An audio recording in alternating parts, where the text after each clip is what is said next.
Masa kampanye pemilu 2024 telah berakhir. Memasuki masa tenang sejak 11 Februari kemarin, sejumlah aktivitas kampanye pun resmi dihentikan. Badan Pengawas Pemilu Bawaslu menghimbau para peserta pemilu untuk menurunkan alat peraga kampanye APK secara mandiri pada saat masa tenang pemilu 2024.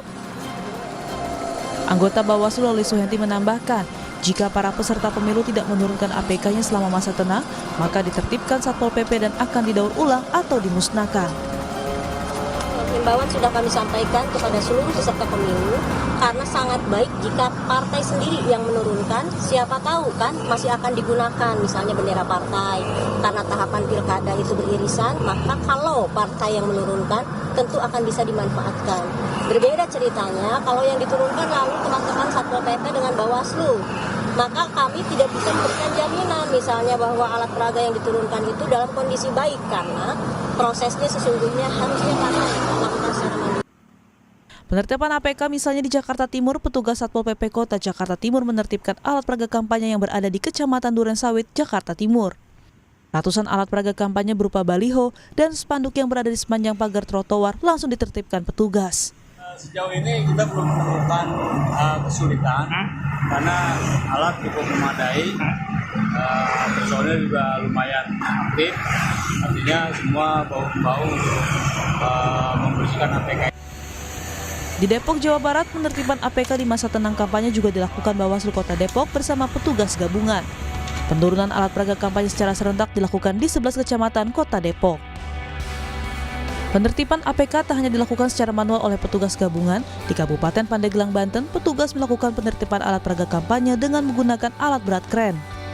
Selain untuk mempercepat penertiban APK, kren juga digunakan untuk menjangkau alat peraga kampanye yang terpasang di billboard atau di tempat ketinggian. Kami tentu saja melibatkan seluruh kecamatan dan juga dibantu oleh kepolisian dan juga Satpol PP, bersama juga dengan Dishub.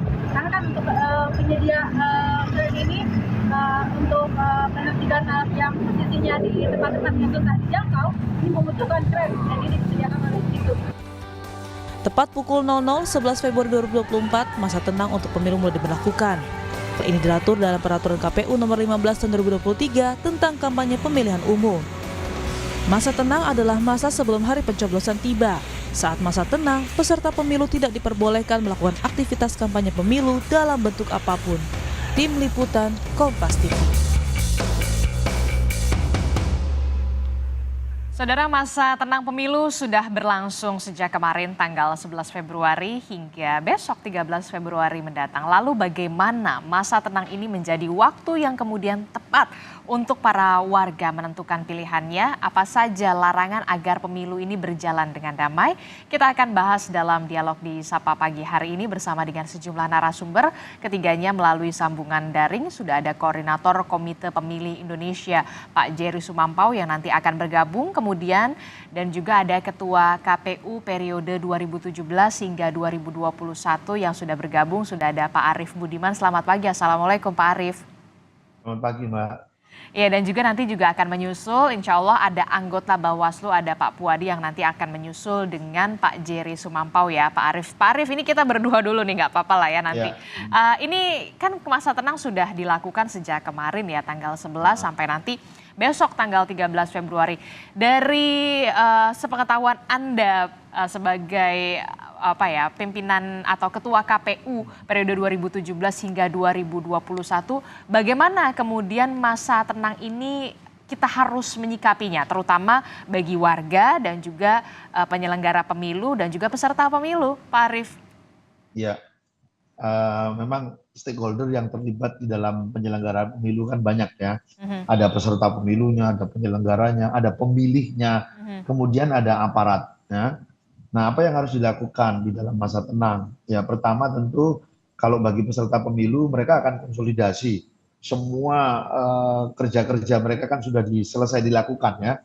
Kampanye, kemudian pengenalan citra diri, visi misi, semuanya sudah dilakukan pada masyarakat pemilih. Maka biasanya pada masa tenang ini ya kami himbau mereka untuk tidak lagi melakukan kegiatan kampanye atau yang berbau kampanye, nah, supaya semuanya bisa tenang gitu ya.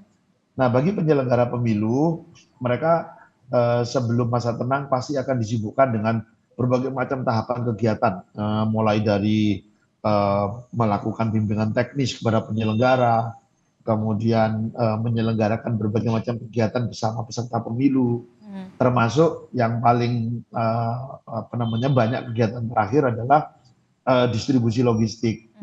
Nah, masa tenang ini akan menjadi evaluasi bagi penyelenggara pemilu atas apa yang sudah mereka kerjakan dan atas apa yang masih perlu dituntaskan.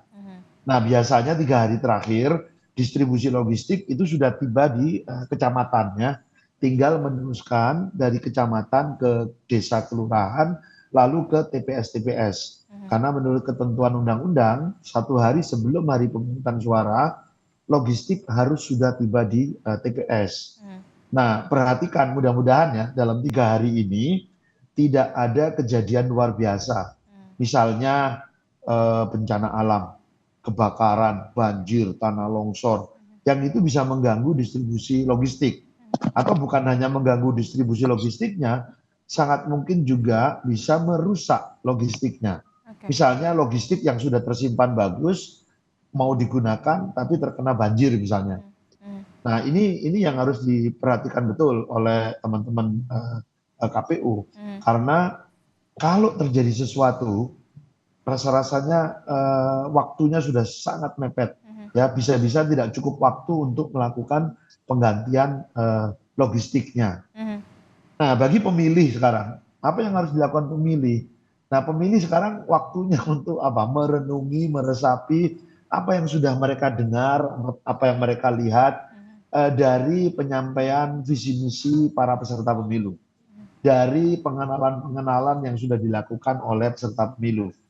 Lalu dengan pikiran yang jernih, hati yang tenang, silakan Anda tentukan pilihan Anda mana yang terbaik pemimpin bagi Anda untuk 5 tahun ke depan. Ya. Jadi ini waktunya, dan jangan lupa, jangan sampai nanti masa tenang justru Anda tenang-tenang saja, lalu pergi liburan, lalu tanggal 14 April lupa. Baru bingung ya mau pilih yang mana gitu ya. Nah, lupa dan bahkan tidak datang ke TPS gitu. Oke, nah ini tadi yang menarik juga adalah soal pendistribusian logistik. Ini yang kemudian bisa dikatakan justru di masa tenang ini bisa menjadi masa krusial, khususnya untuk penyelenggara pemilu, dalam hal ini adalah KPU. Tadi Pak Arief mengatakan jangan sampai kemudian ada kejadian luar biasa seperti kebakaran, bencana alam, bahkan banjir. Nah, kita memflashback kemarin itu ada kejadian tanggul jebol kalau tidak salah di wilayah Jawa Tengah, Pak Arief. Nah, itu bagaimana plan B-nya akan seperti apa, skenario-nya akan seperti apa? Karena tadi kan Anda mengatakan ini sudah mepet sekali waktunya, sudah bisa dikatakan injury time. Ya, pertama cek dulu logistiknya. Ya, logistiknya masih aman atau tidak. Kedua, cek lokasinya. Lokasinya masih bisa digunakan sebagai tempat pemungutan suara atau tidak, ya. Bukan hanya sebagai tempat mendirikan TPS untuk pemungutan suara, tetapi sebagai tempat yang mudah diakses oleh pemilih untuk menggunakan hak pilihnya. Jangan sampai area sekitarnya banjir misalnya, kemudian di tengah-tengahnya tempat mendirikan TPS aman, tapi kan pemilih susah datang ke sana, aksesnya. Nah, padahal prinsip mendirikan TPS itu pertama, dia harus dekat kepada pemilih. Jadi nggak boleh mendirikan TPS di tempat yang jauh dari tempat pemilih gitu ya. Kemudian yang kedua, mudah diakses. Jalannya tidak naik turun, kemudian tidak terkepung banjir, gitu-gitu. Jadi mudah diakses dan dia tidak jauh dari pemilih. Itu prinsip mendirikan TPS itu. Oke, Pak Arief, kita juga sudah bergabung ini dengan anggota Bawaslu, ada Pak Puadi. Selamat pagi, Assalamualaikum Pak Puadi.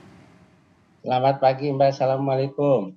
Iya, ada Pak Arief juga melalui sambungan Zoom ya Pak Puadi. Pak Puadi, ini kita menyambung dialog kita tadi. Ini soal bagaimana menyikapi masa tenang. Kalau tadi dari pihak KPU sendiri begitu ya, Pak Arief Budiman selaku Ketua KPU periode 2017 hingga 2021 menjadi apa ya, masa tenang bisa menjadi masa krusial, utamanya untuk bagi penyelenggara pemilu, karena disitulah kemudian KPU harus apa ya, bisa dikatakan ngebut lah untuk pendistribusian logistik, jangan sampai ada kejadian luar biasa. Nah, kalau Bawaslu sendiri menyikapinya seperti apa? Betulkah kemudian masa ini justru menjadi masa yang krusial, masa tenang ini, Pak Puadi? Pertama saya perlu sampaikan memang masa tenang ini masa di mana tidak boleh ada aktivitas ya kaitannya dengan kampanye ya pertama. Sebagai bagian dari tahapan pemilu, kemudian juga masuk dengan tahapan pemungutan suara, ini kan merupakan tahapan yang saya kira sangat krusial yang menentukan masa depan bangsa ya. Sehingga Bawaslu berkepentingan untuk memastikan pelaksanaan tahapan pemungutan suara ini juga berlangsung tanpa ada gangguan, tanpa ada kecurangan. Kemudian juga jajaran pengawas pemilu terus melakukan persiapan, kemudian juga berkoordinasi menentukan satu strategi pengawasan berdasarkan tentunya kaitannya dengan potensi kerawanan yang telah dipetakan oleh Bawaslu. Dimulai pada masa tenang ini, Bawaslu mengkonsolidasikan kekuatan melalui apel siaga pengawasan. Kita sudah melakukan apel juga kemarin di seluruh daerah untuk melakukan patroli pengawasan, terutama untuk mencegah berbagai bentuk kecurangan di masa tenang dan di masa pasca pemungutan suara.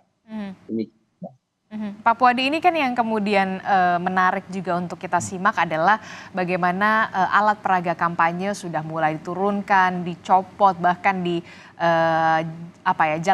jalan-jalan protokol ibu kota, MT Haryono, Gatot Subroto yang tadi saya lewati memang sudah bersih. Nah, saya ingin bertanya, apakah kemudian APK ini kewajibannya sebenarnya yang menurunkannya adalah partai politik peserta pemilu, ataukah kemudian justru menjadi tugasnya Satpol PP dan juga Bawaslu sebenarnya?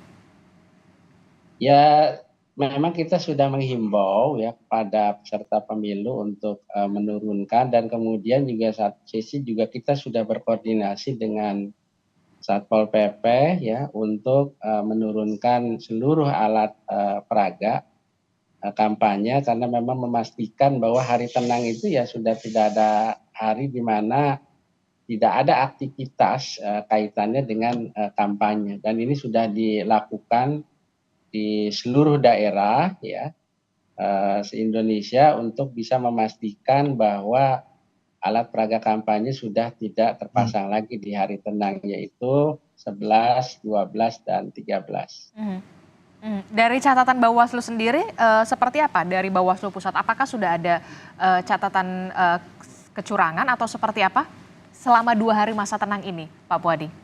Pelanggaran? Ya, kalau berkaitan tentang pelanggaran ya, selama tahapan berjalan ya, kita menghitung selama tahapan berjalan, Bawaslu kan telah melakukan penegakan hukum pemilu secara konsisten dan bertanggung jawab.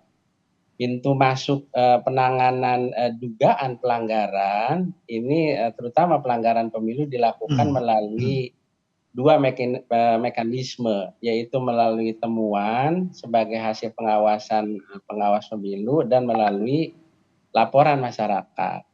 Nah, peserta pemilu, nah ini yang sebagaimana diatur merujuk ke ketentuan Undang-Undang 7 2017 di pasal 454 ini, siapa-siapa saja berhak untuk melaporkan pada masyarakat, warga negara Indonesia, peserta pemilu, dan pemantau pemilu. Berdasarkan data per 24 Januari 2024, Bawaslu setidaknya telah menangani dugaan pelanggaran pemilu sebanyak ada 1.236 kasus, kemudian yang terdiri dari 848 laporan dan ada 388 temuan. Nah, hasil penanganan terhadap laporan atau temuan ini 347 sebagai pelanggaran, kemudian ada 112 dalam proses penanganan dan ada 226 bukan pelanggaran. Nah, ini masuk di BRIK, ada jenis-jenis pelanggarannya lagi nih, Mbak. Ada pelanggaran administrasi, kemudian ada 55, kemudian ada 14 pelanggaran pidana pemilu, dan ada juga 211 pelanggaran kaitannya dengan kode etik, dan ada 70 pelanggaran hukum lainnya. Jadi ada kewenangan yang bukan merupakan kewenangan Bawaslu, kemudian kita teruskan dan itu dieksekusi langsung oleh lembaga lain yang kaitannya dengan pelanggaran hukum lainnya. Demikian. Jadi ada ratusan begitu ya, tadi Anda sebutkan kalau tidak salah 347 pelanggaran begitu ya. Nah, Pak Puadi, Pak Arief Budiman, kita juga sudah bergabung ini Koordinator Komite Pemilih Indonesia, sudah ada Pak Jerry Sumampau. Selamat pagi Pak Jerry. Ya, selamat pagi. Pagi Mas Arief, pagi Mas Puadi. Pagi Bang Ya. Jerry. Kalau tadi kita sudah membahas bagaimana dari sisi KPU, kemudian Bawaslu soal pelanggaran dan masa tenang ini. Nah, kalau dari Pak Jerry sendiri, ini bagaimana kemudian di masa tenang ini menurut Anda apa yang harus betul-betul diperhatikan, khususnya bagi kita pemilih begitu? Iya, saya kira yang pertama kalau bagi kita sebagai pemilih itu, sekarang itu kan masa distribusi formulir C6 ya, C pemberitahuan itu. Dan saya kira sekarang itu banyak yang dipertanyakan masyarakat. Tapi yang lebih penting begini sebetulnya. Berkaitan dengan hari H itu, ada perubahan regulasi KPU yang saya kira kalau ini nggak disosialisasikan dan diketahui oleh masyarakat, berpotensi untuk mengurangi partisipasi ya. Karena gini, PKPU sekarang itu mengatur bahwa orang yang membawa KTP itu harus terdaftar dalam DPK, daftar pemilih khusus. Kalau dulu langsung datang bawa KTP, tidak perlu terdaftar, bisa memilih. Kalau sekarang? Kalau sekarang dia harus masuk DPK, daftar pemilih khusus. Nah, saya kira nggak tahu ya, apakah banyak yang masuk DPK atau orang tahu tentang itu. Tapi yang kedua begini, orang yang menggunakan orang yang ada namanya dalam DPT, kemudian membawa formulir C pemberitahuan itu, tapi kalau tidak membawa identitas, dia nggak boleh memilih.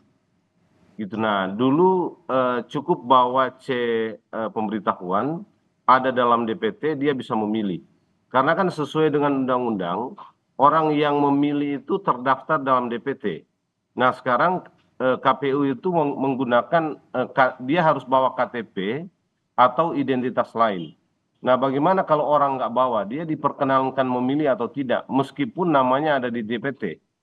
Jadi yang begini-begini ini sesuatu yang baru, dan sekarang jadi banyak pertanyaan orang tentang ini gitu ya. Karena ada sesuatu yang berbeda dari yang dulu, dari yang biasa gitu ya. Jadi yang menggunakan KTP harus DPK, yang terdaftar dalam DPT, dia harus membawa identitas lain.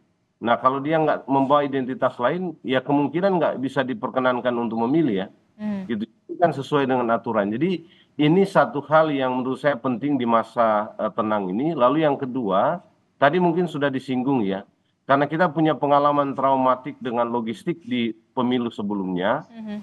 Ini juga perlu mendapatkan perhatian, apalagi sekarang ini sedang masa cuacanya kurang oke gitu ya, karena ada banyak hujan, banyak angin. Nah, daerah-daerah tertentu kemungkinan distribusi logistiknya itu akan susah ya. Gitu. Jadi dua hal ini menurut saya penting. Kalau soal atribut dan lain-lain, saya kira hari ini sudah relatif bersih ya. Kemarin Satpol PP dengan teman-teman Bawaslu itu sudah membersihkan, meskipun baru dibersihkan pagi ya. Tapi hari ini saya kira APK itu sudah relatif lebih bersih ya. Nah, yang lain saya kira Mbak, tentu politik uang ya. Politik uang itu sekarang memang sedang berjalan. Kita juga sudah dapat beberapa informasi di lapangan itu sudah terjadi. Tapi itu memang kebiasaan 5 tahunan kita dalam pemilu itu ya, masa tenang memang masa di mana para calon khususnya caleg ya, itu melakukan negosiasi terakhir dengan pemilih ya. Setelah melakukan mapping, dia lihat kan ini kemungkinannya untuk dapat suara banyak seperti apa. Kalau memang belum, memang itu kemudian yang menjadi motivasi bagi dia untuk kemudian melakukan politik uang. Sudah ada laporan-laporan di beberapa berkaitan dengan itu ya. Ini yang kemudian perlu diperhatikan juga ya dari Bawaslu juga, bagaimana kemudian ada sejumlah kasus begitu ya, temuan yang tadi Pak Jerry katakan soal ketika masa tenang atau dari kemarin sampai tanggal 13 itu juga yang dikhawatirkan adalah soal money politik, dan juga ini tadi yang menarik adalah soal serangan fajar begitu ya. Setiap 5 tahunan pasti aja ada cerita-cerita soal itu. Nah, bagaimana kemudian Bawaslu bisa menyikapinya dan penindakannya akan seperti apa, kita nanti akan bahas usai jeda. Jadi jangan kemana-mana, tetaplah bersama kami di Sapa Indonesia Pagi. Terima kasih Anda masih bersama kami di Sapa Indonesia Pagi. Saudara, kita masih memasuki masa tenang dari kemarin tanggal 11 sampai nanti besok tanggal 13 Februari 2024. Sebelum nantinya pada tanggal 14 Februari kita akan menggunakan hak pilih kita untuk memilih pemimpin masa depan. Pastinya saya masih berdialog bersama dengan 3 narasumber. Ada Pak Arief dari Ketua KPU. Pada saat kemudian periode 2017 hingga 2021, kemudian ada dari Bawaslu juga ada Pak Puadi, dan juga ada dari Koordinator Komite Pemilih Indonesia Pak Jerry Sumampau. Saya tertarik kepada Bawaslu ini, Pak Puadi. Pak Puadi, ini kan masa tenang, tadi kita sudah membahas soal bagaimana peserta pemilu, penyelenggara pemilu, kita pemilih. Nah, untuk media sendiri boleh nggak sih kemudian apa yang harus menjadi pagar pembatas soal yang boleh dan tidak boleh ditayangkan di media ini, Pak Puadi? Ya, pertama saya perlu sampaikan juga nih, sekaligus mengingatkan dan menghimbau juga kepada media sosial gitu. Artinya tolong sampaikan informasi-informasi yang disampaikan terutama di publis ini yang sifatnya mendidik dan menjadikan suasana ini menjadi tenang gitu. Jadi jangan sampai memframing dan paling tidak misalkan independen lah, terutama dalam memberikan informasi-informasi yang jangan sampai nanti hari tenang ini membuat hari para peserta pemilu itu membuat suasana yang akhirnya membuat melakukan sesuatu mengarah kepada negatif campaign atau mungkin kampanye hitam dan sebagainya. Sementara di hari tenang itu tidak boleh ada aktivitas kampanye. Karena untuk penyelenggara pemilu sendiri, memang hari tenang buat penyelenggara ini menjadi sesuatu hal yang tidak tenang. Karena memang melihat satu situasi yang banyak dikhawatirkan aktivitas-aktivitas kegiatan-kegiatan di hari tenang ini ada satu kegiatan yang mengarah kepada nuansa-nuansa kepada hal yang arahnya kepada kampanye. Sementara jadi kalau misalkan untuk televisi sendiri, media TV begitu ya Pak Puadi, berarti boleh atau tidak menayangkan kemudian berita-berita yang sudah direview, misalkan beberapa hari lalu setelah gambar-gambar kampanye akbar, itu sebenarnya boleh nggak kalau media televisi ini? Sebaiknya informasi yang sifatnya mengedukasi ya, menginformasikan iya, tetapi kalau informasi-informasi yang kemudian mengarah ke berpihakan ya, terutama kepada salah satu paslon atau ke para peserta pemilih, ini yang kita khawatirkan. Artinya jangan sampai nanti media menggiring ke publik yang akhirnya memframing sesuatu hal yang suasana ini menjadi tidak tenang antar peserta pemilu itu sendiri. Jadi sebaiknya dihindari begitu ya, Pak Puadi? Yes. Pak Puadi, berarti sebaiknya dihindari? Sebaiknya dihindari, kalaupun memang memberitakan, terutama yang sifatnya mengedukasi dan agak sedikit transparan, terutama tidak mengarah kepada hal-hal yang mengarah kepada keberpihakan.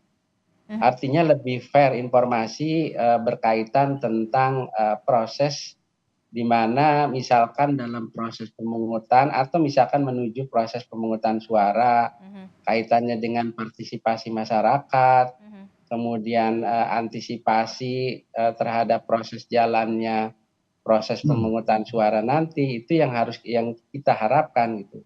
Karena Bawaslu tetap melakukan himbauan dan memastikan bahwa di masa tahapan kaitannya dengan hari tenang, memastikan bahwa memang betul tidak ada aktivitas dan kegiatan kampanye di hari tenang, dan apalagi nanti pada saat menuju proses pemungutan suara, memastikan berjalan sesuai dengan relnya, sesuai dengan koridornya, aturan-aturan main terutama para penyelenggara pemilu memang harus menjalankan sesuai dengan prinsip-prinsip penyelenggaraan itu sendiri. Oke, saya ke Pak Arief. Pak Arief, ini kan kalau kita lihat tadi Anda sudah menceritakan bagaimana jangan sampai kemudian ada kejadian luar biasa begitu, seperti kebakaran, bencana alam, banjir. Nah itu harus dijamin begitu, harus dipastikan, betul-betul dipastikan dalam hal ini adalah penyelenggara pemilu KPU soal pendistribusian logistik. Nah kalau yang kemudian menjadi sorotan belakangan ini adalah soal di Malaysia yang katanya surat suaranya sudah tercoblos. Nah dari sepengalaman Anda, apa yang harus dilakukan oleh KPU di tengah yang waktu yang begitu singkat sekali, tinggal berapa hari lagi ini? Jangan sampai kemudian ini terulang lagi. Ya, pertama penyelenggaraan pemungutan suara di luar negeri itu memang dilakukan lebih awal daripada di dalam negeri. Ya betul. Kita bisa sebut early voting, gitu kan. Nah, KPU harus menginformasikan kepada publik ya, bagaimana proses penyelenggaraan di luar negeri. Supaya publik juga mendapat informasi yang cukup, tidak menebak-nebak, tidak berspekulasi tentang sebuah kejadian. Memang seperti kejadian di Kuala Lumpur yang banyak beritanya itu ya, harus dipastikan pemungutan suara di Kuala Lumpur kan baru dilakukan kemarin ya, buat kemarin ya, saya nggak hafal tanggalnya ya. Kalau itu sudah selesai, pastikan bahwa belum ada yang dihitung. Karena memang nanti penghitungannya akan dilakukan bersamaan dengan hari tanggal pemungutan dan penghitungan suara di dalam negeri. Walaupun early voting, tapi countingnya nanti akan dilakukan bersamaan.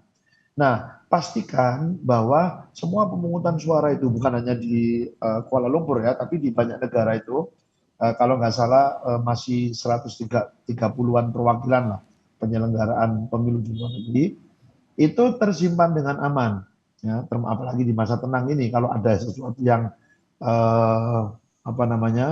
Tapi begini Pak, di itu, berita itu disebutkan bahwa ada 1.972 surat suara yang sudah tercoblos oleh orang tak berwenang.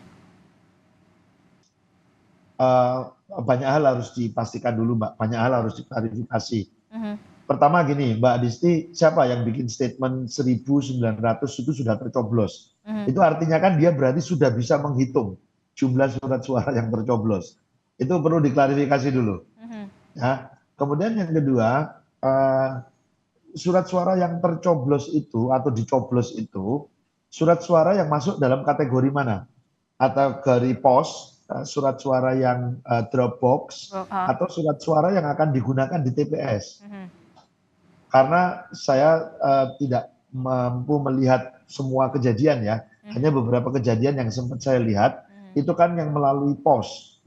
Dan kalau saya lihat di situ, memang 1 atau 2 orang di depannya banyak amplop-amplop surat suara yang dikirim by post.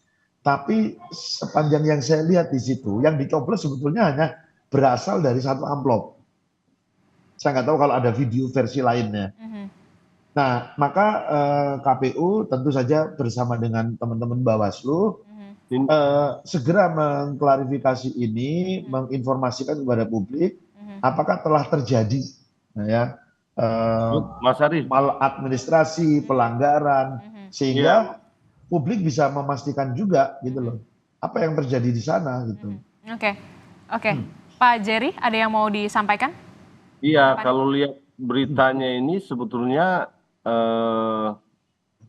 yang mengkonfirmasi 1.972 itu sudah KPU ini Mas Arief. Oke. Jadi KPU mengkonfirmasi 1.972 kalau lihat berita ya. surat suara sudah di Malaysia ya, dicoblos oleh orang yang tidak dikenal. Nah, artinya mungkin ini kasusnya beda atau bisa juga sama ya. Kan yang di video itu apa, surat suara yang ada dalam pos ya, apa, amplop ya. Amplop itu lalu dibuka lalu dicoblos kan. Tapi ada di tempat-tempat lain itu yang di depannya itu ada yang surat-surat suara itu yang dalam bentuk amplop. Tapi jangan-jangan beda dengan yang disebut Mbak Adisti tadi ya, 1972 surat suara itu sudah dicoblos di Malaysia oleh orang yang tidak dikenal. Nah, tapi saya kira yang dikemukakan Mas Arief ini penting. Yang begini-begini ini penting untuk segera diklarifikasi oleh paling tidak oleh KPU. Supaya tidak menimbulkan kebingungan dan menjadi berita yang dipahami secara berbeda-beda oleh banyak orang ya, atau bahkan bisa membuat proses-proses pencoblosan di luar negeri itu menjadi tidak dipercaya publik gitu ya. Karena artinya klarifikasi tentang yang begini ini penting untuk itu tidak mencurigai banyak hal. Karena luar negeri ini kan banyak hal yang yang nggak bisa kita jangkau ya. Betul. Tapi ya harus diklarifikasi oleh pihak yang resmi. Paling tidak di sana kan ada penyelenggara pemilu luar negeri ya yang harus tindak lanjuti ya, termasuk lembaga pengawas ya. Jadi bagi saya penting yang begini-begini Harus diklarifikasi, harus diluruskan begitu ya.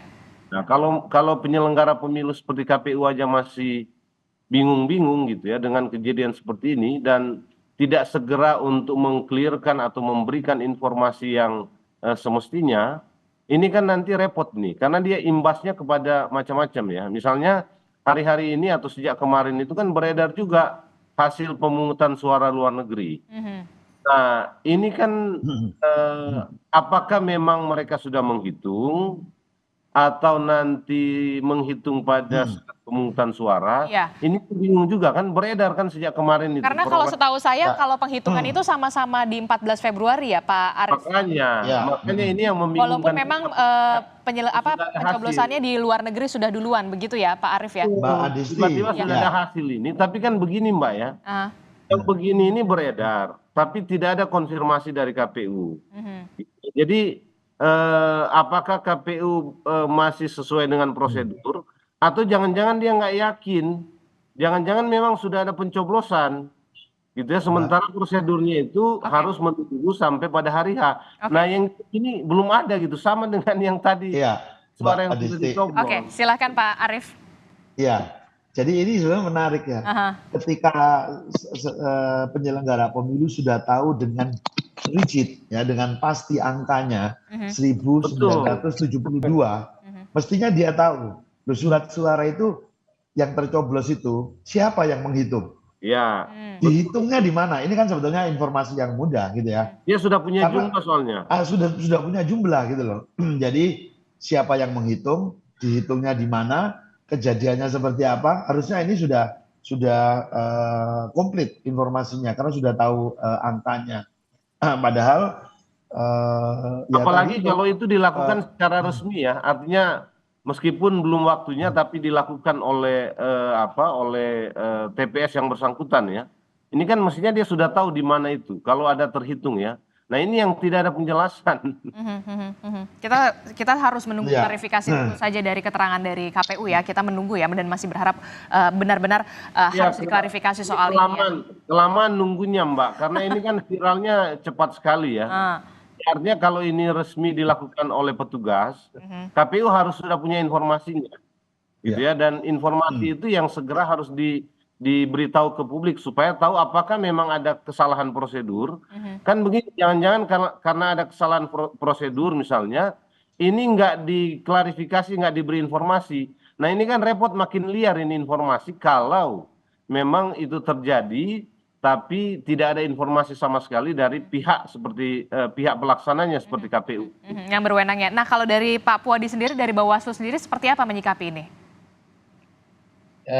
Hingga saat ini pengawas pemilu masih melakukan investigasi terkait dugaan pencoblosan surat suara Bawaslu telah menemukan memang lokus kejadian di pos Pucong ya, wilayah Selangor. Ini kebetulan ada tim Bawaslu juga sudah 3 hari di sana melakukan investigasi, dan kita juga mengajak dengan Gakumdu, kepolisian dan kejaksaan.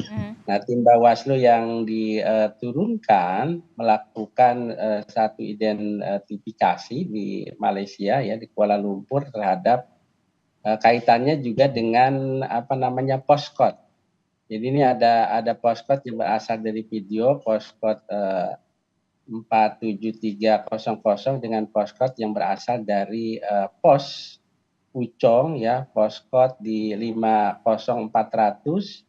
Kemudian juga ada postcode 47300 merupakan juga postcode untuk DPT pos wilayah Selangor, sementara kaitannya dengan postcode 50400 juga merupakan postcode untuk DPT wilayah WP Kuala Lumpur ya.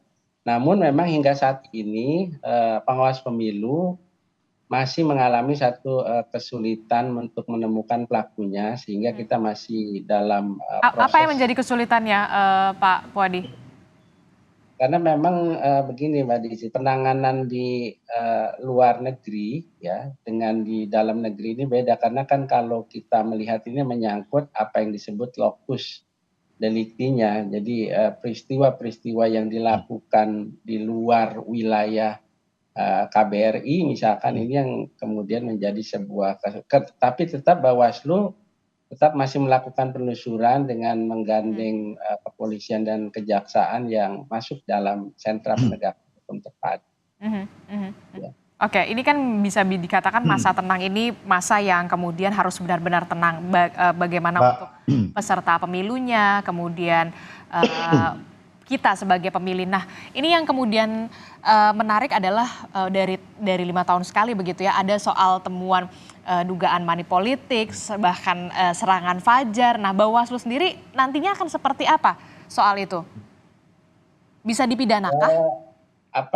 Kalau kaitannya dengan pidana ya, tindakan-tindakan yang dilakukan bagi pelanggar pemilu terutama ya. Tahapan berjalan memang kita tetap konsisten dalam melakukan penegakan hukum pemilu secara konsisten dan bertanggung jawab. Tadi saya sudah sampaikan bahwa pintu masuknya ini melalui temuan, kemudian melalui laporan. Nah, temuan ini kan pengawasan aktif pengawas pemilu. Nah, saya perlu sampaikan juga nih berdasarkan data per 10 Februari tahun 2024. Ini kan terdapat 14 pelanggaran tindak pidana ataupun tren tindak pidana, yakni ada 7 perkara pelanggaran ketentuan sebagaimana diatur di pasal 520 Undang-Undang 7, membuat kaitannya dengan dokumen palsu atau juga menggunakan dokumen palsu. Ada juga 4 perkara pelanggaran ketentuan pasal 523 menjanjikan atau memberikan uang atau juga materi lainnya. Kemudian ada 7 perkara pelanggaran ketentuan pasal 521, kemudian pasal 493 mengikutsertakan pihak yang dilarang dalam kampanye. Kemudian juga ada 2 perkara pelanggaran ketentuan pasal 491 menghalang-halangi. Kemudian ada ASN yang ikut serta dalam kampanye. Kemudian ada 2 perkara pelanggaran ketentuan pasal 490 kaitannya dengan kepala desa yang membuat keputusan atau tindakan yang menguntungkan atau merugikan salah satu peserta pemilu. Termasuk juga nih ada 1 pelanggaran ketentuan pasal 492 kaitannya dengan kampanye di luar jadwal. Jadi kalau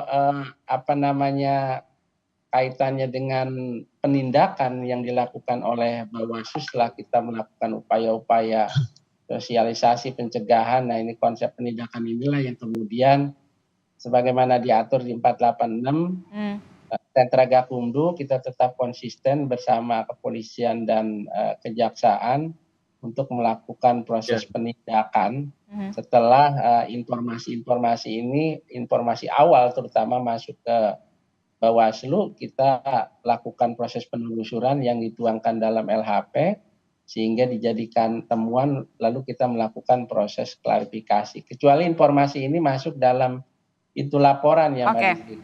Oke. Kalau laporan memang kita tetap melakukan kajian awal untuk memenuhi persyaratan formal material tersebut. Oke, terakhir Pak Arief, apa yang ingin kemudian disampaikan di masa tenang ini, khususnya Anda sebagai dulu Ketua KPU begitu ya di 2017 hingga 2021, jangan sampai kemudian kita berharap betul penyelenggaraan pemilu ini bisa terlaksana dengan luber dan juga jurdil, Pak Arief.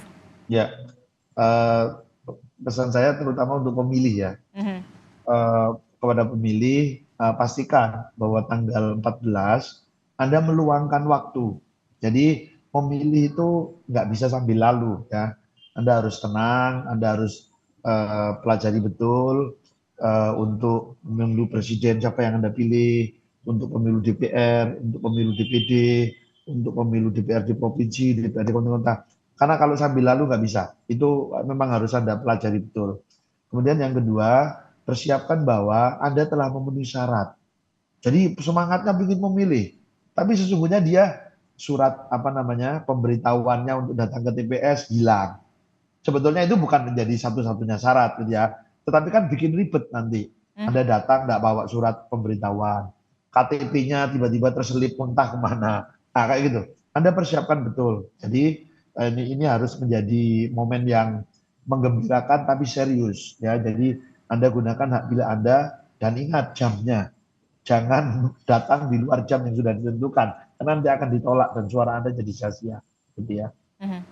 Itu aja yang ingin. Untuk KPU sendiri?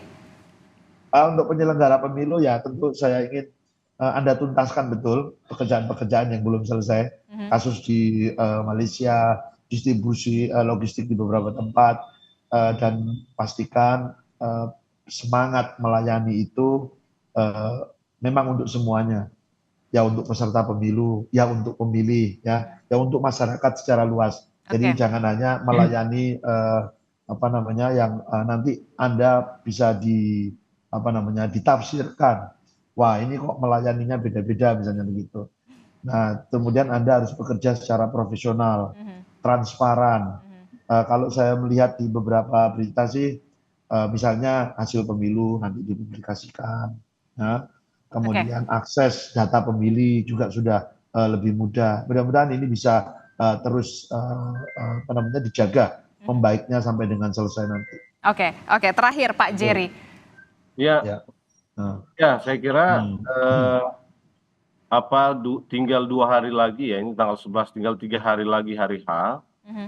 Karena tadi Mas Arief sudah menghimbau pemilih itu untuk menyiapkan apa-apa yang dibutuhkan pada hari H supaya kita tidak merepotkan dan tidak kehilangan hak pilih ya. Jadi memang saya kira prosedur dan mekanisme di TPS itu harus juga dipastikan oleh teman-teman KPPS ya atau KPU dan Bawaslu supaya itu betul-betul sebuah media untuk melayani pemilih yang datang.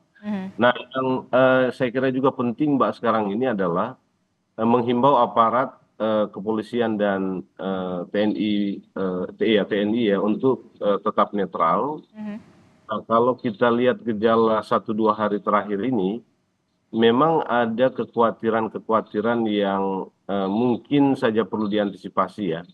Ini ancaman bentrok dan konflik ini kan sebetulnya masih saja muncul.